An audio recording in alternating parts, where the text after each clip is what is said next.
do Espírito Santo. Amém. Meu Senhor e meu Deus todos.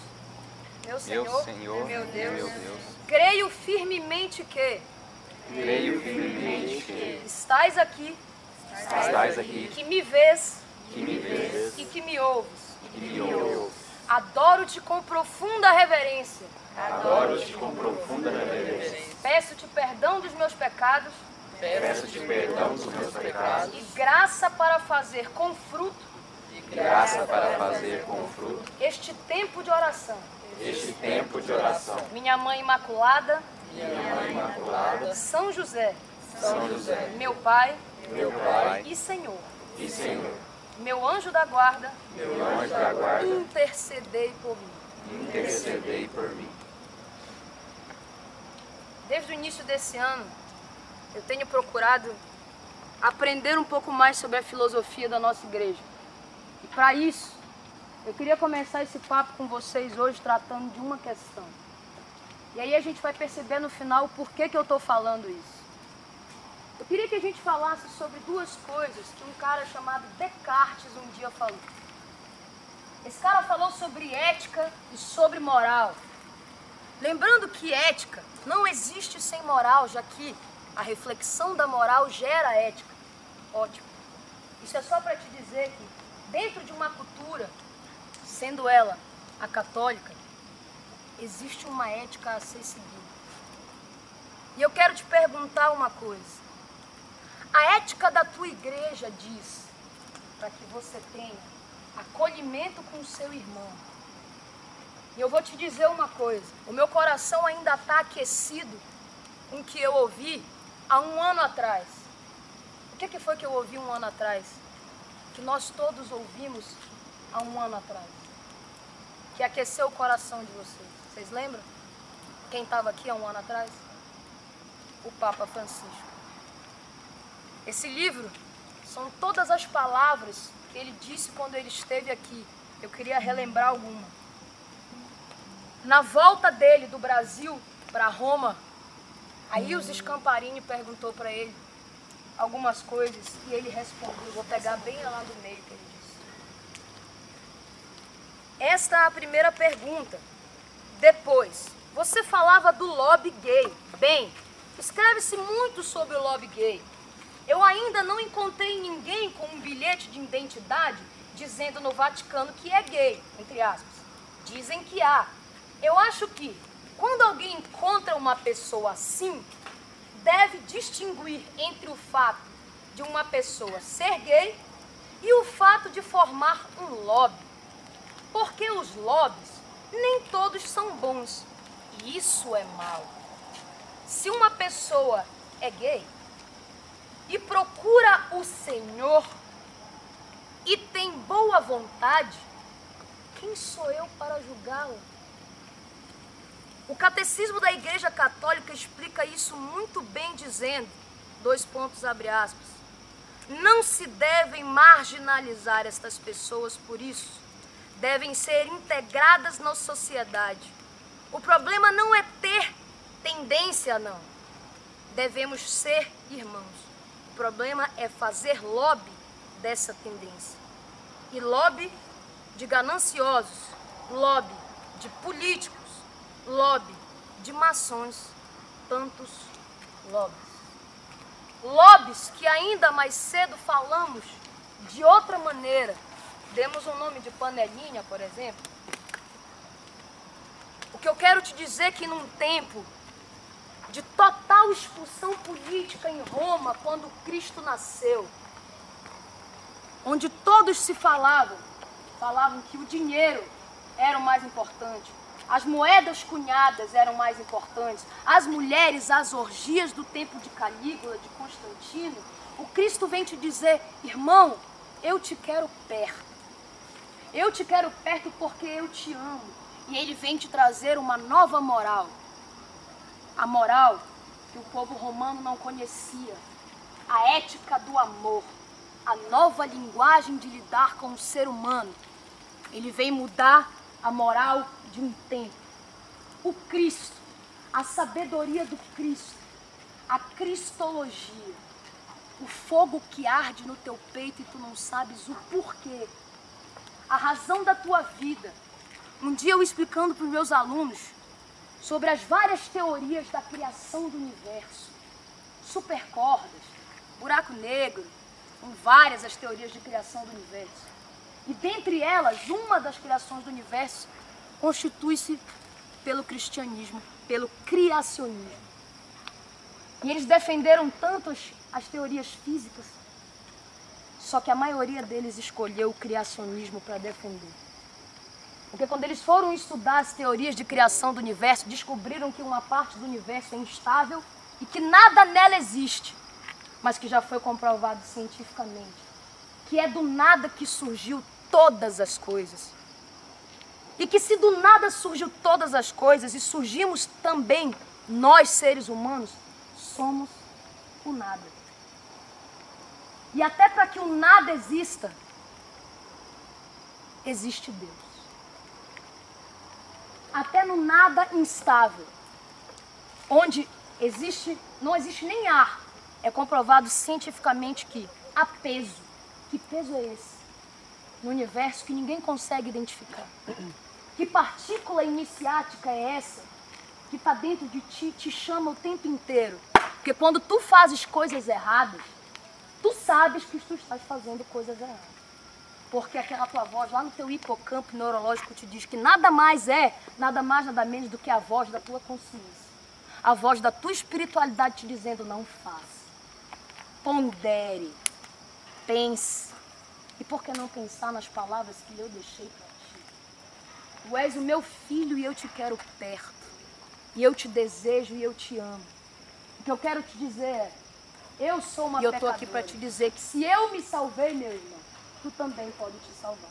E estou aqui hoje, porque em mim foi semeada a semente do amor e do Cristo. Eu não era assim, eu me tornei assim. E o que me cultivou, Virna, foi a semente plantada do semear. Foi a primeira carta que eu recebi do Senhor. Foi a primeira ligação que eu recebi do anjo do meu semear. Se hoje eu vivo por um ideal religioso, se eu busco entender a minha fé, é porque eu sou semear. Fato. Não existe nada, procure na minha vida, fora o semear, eu só tenho o Opus Dei. O que eu quero te dizer é que tem horas que já não sou mais eu falando para ti. E é nessa hora eu te peço, não enxerga mais aqui a Virna falando para ti. Enxerga o instrumento, porque é isso que eu sou.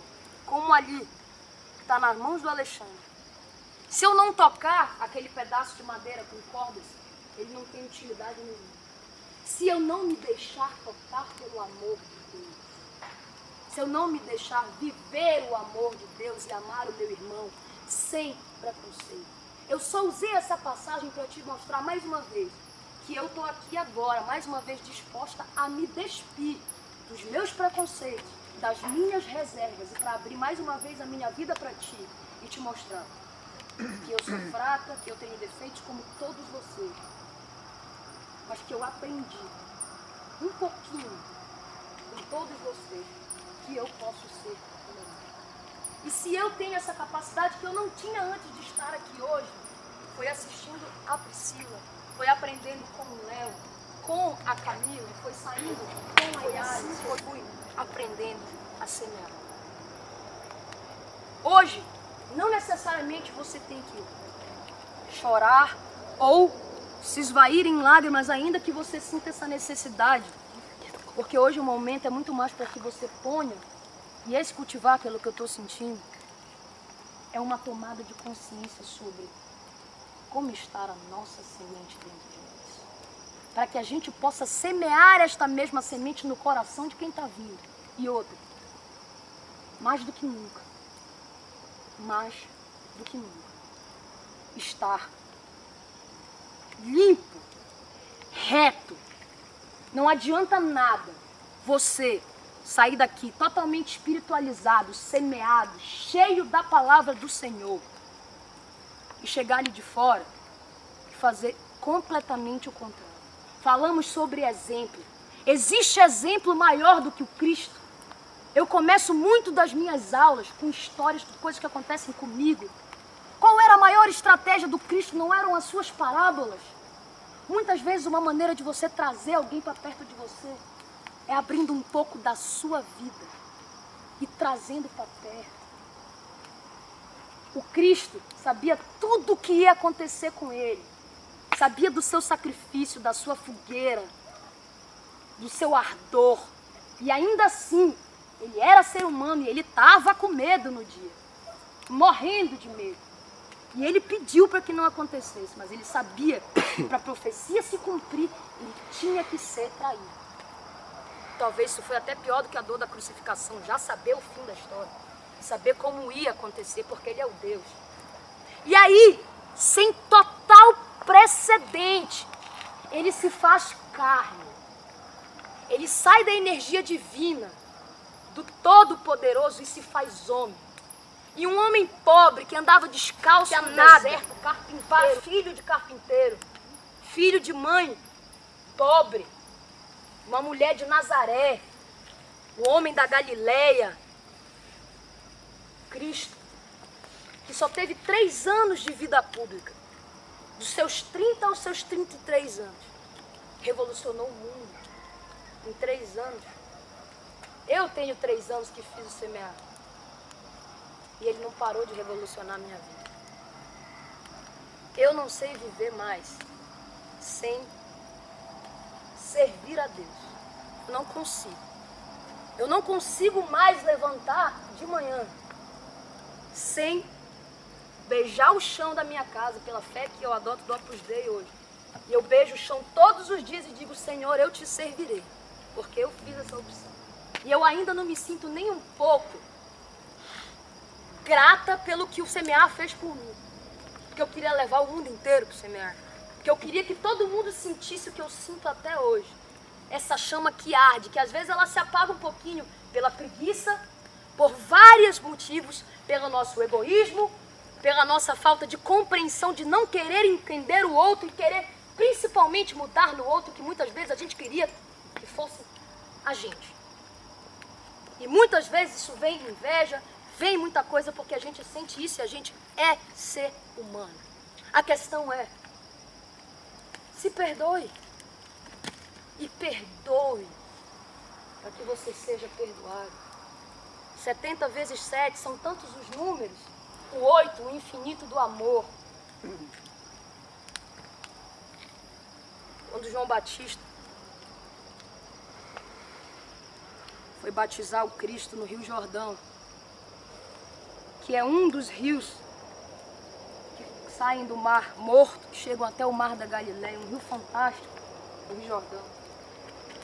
O Cristo chega para João Batista, que já era um pregador conhecido naquela época, seu primo, filho de Isabel e Zacarias. Chega para ele e fala, Senhor, eu não sou digno de te batizar, Senhor. Tu és o Senhor, o divino, o grande, o iluminado, o ungido, o escolhido. E aí ele diz, eu preciso que você faça isso por mim. Por mais que ele fosse o pai da nossa fé, ele quis se batizar e se batizou com 30 e tantos anos. Quem te falou que tá tarde para tu crismar, cara? Quem te falou que tá tarde para tu fazer a primeira Eucaristia? Quem te falou que tá tarde para você converter? E converter, meu irmão, não pensa naquela conversão do Islã, da burca, que a gente às vezes pensa. Conversão, ah meu Deus, vai tirar de uma religião e trazer para outra. Antes de que você converta a sua fé, converta a sua mente.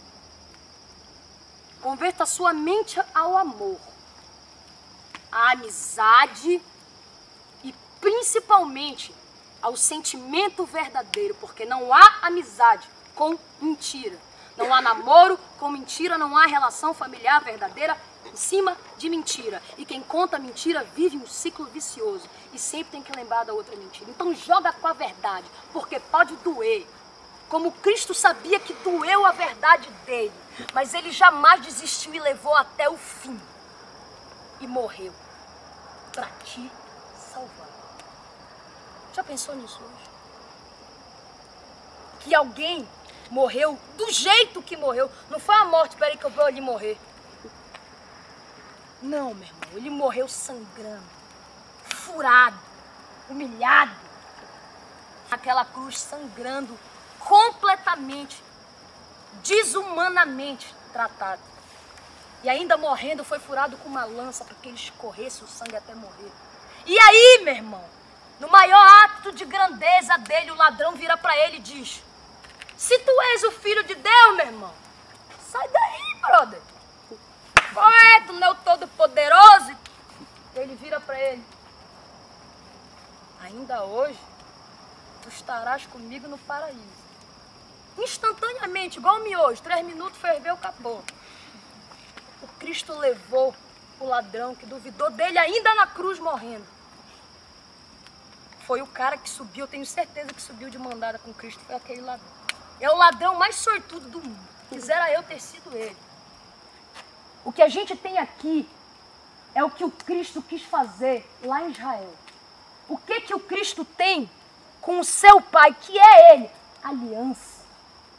Aliança das raízes de Davi. Conheça a sua igreja.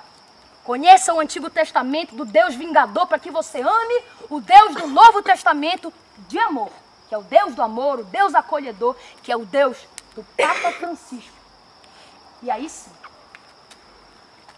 Eu posso dizer uma coisa, eu sempre adorei a minha igreja porque ela é intrigante, mas eu passei a amar depois que eu conheci a CMA. E eu passei a ter adoração depois que eu ouvi aquele Habemus Papam, e aquele cara